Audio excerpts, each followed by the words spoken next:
الحمدللہ رب العالمین والصلاة والسلام علی رسولہ الکریم اما بعد فاعوذ باللہ من الشیطان الرجیم بسم اللہ الرحمن الرحیم۔ السلام علیکم ورحمۃ اللہ وبرکاتہ۔ معزز سامعین، حجاز مقدس یعنی جزیرہ عرب سے اسلام کا پرچم بلند ہوا اور چلتے چلتے پوری دنیا میں لہرانے لگا۔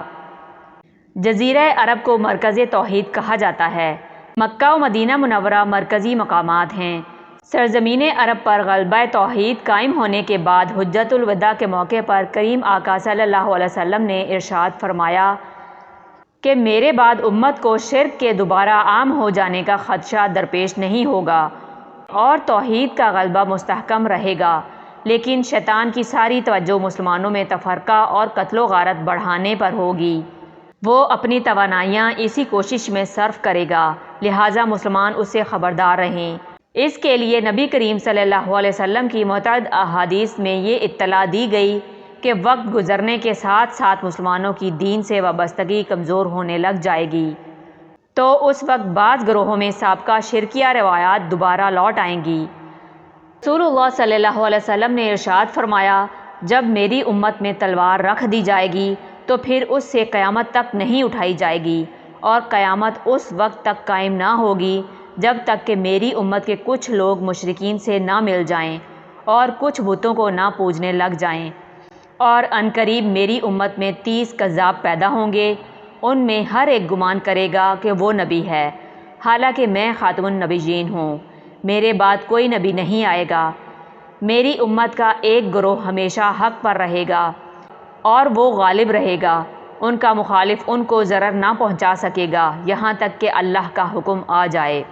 حدیث ابو داؤد شریف میں ہی حدیث مذکور ہے کہ رسول اللہ صلی اللہ علیہ وسلم نے فرمایا، صبح کو آدمی مومن ہوگا اور شام کو کافر ہو جائے گا، یہاں تک کہ لوگ 2 خیموں میں بٹ جائیں گے۔ ایک خیمہ اہل ایمان کا ہوگا جس میں کوئی منافق نہ ہوگا، اور ایک خیمہ اہل نفاق کا جس میں کوئی ایماندار نہ ہوگا۔ تو جب ایسا فتنہ رونما ہو تو اسی روز یا اس کے دوسرے روز سے دجال کا انتظار کرنے لگ جاؤ۔ قرب قیامت میں عرب کے حالات کو بیان کرتے ہوئے نبی کریم صلی اللہ علیہ وسلم کی حدیث مبارکہ ہے، رسول اللہ صلی اللہ علیہ وسلم نے فرمایا کہ قیامت قائم نہیں ہوگی یہاں تک کہ قبیلہ دوس کی عورتیں ذوالخلصہ اپنے کولہے لہکائیں گی۔ ذوالخلصہ قبیلہ دوس کا بت تھا جس کو وہ زمانہ جاہلیت میں پوجا کرتے تھے۔ ایک اور حدیث کی روح سے شرک کی طرف اہل عرب کا یہ رجوع آخر کار مکمل طور پر غالب آ جائے گا۔ روایت کے مطابق نبی کریم صلی اللہ علیہ وسلم نے سیدہ عائشہ رضی اللہ تعالیٰ عنہ کو بتایا کہ ایک وقت آئے گا جب دوبارہ یہاں لات و عزیٰ کی عبادت کی جانے لگے گی۔ سیدہ عائشہ رضی اللہ تعالیٰ عنہ حیران ہوئیں اور کہا کہ میرا گمان تو یہ تھا کہ اب توحید کا غلبہ ہمیشہ کے لیے قائم رہے گا۔ آپ صلی اللہ علیہ وسلم نے فرمایا کہ نہیں، بلکہ جب تک اللہ کو منظور ہوگا یہ غلبہ قائم رہے گا۔ پھر اللہ تعالیٰ ایک پاکیزہ ہوا بھیجے گا جو ہر صاحب ایمان کو موت دے دے گی۔ پھر وہی لوگ بچیں گے جن میں کوئی خیر باقی نہیں ہوگی، اور وہ اپنے آباء و اجداد کے دین کی طرف لوٹ جائیں گے۔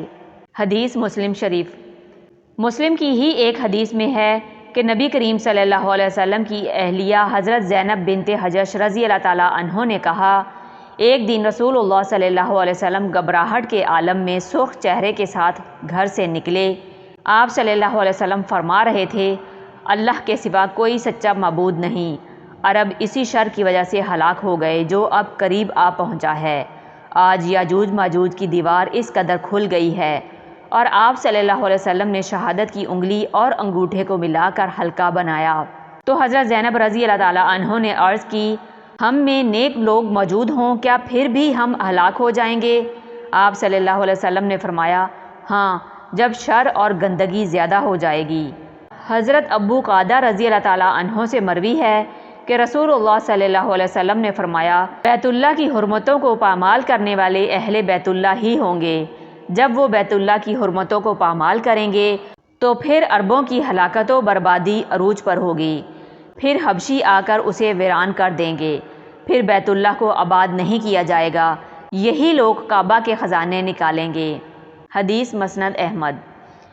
بخاری میں حدیث مذکور ہے کہ نبی کریم صلی اللہ علیہ وسلم مدینے کے ٹیلوں میں سے ایک ٹیلے پر چڑھے، پھر فرمایا کہ میں جو کچھ دیکھتا ہوں تم بھی دیکھتے ہو؟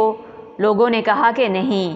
نبی کریم صلی اللہ علیہ وسلم نے فرمایا کہ میں فتنوں کو دیکھتا ہوں کہ وہ بارش کے قطروں کی طرح تمہارے گھروں میں داخل ہو رہے ہیں۔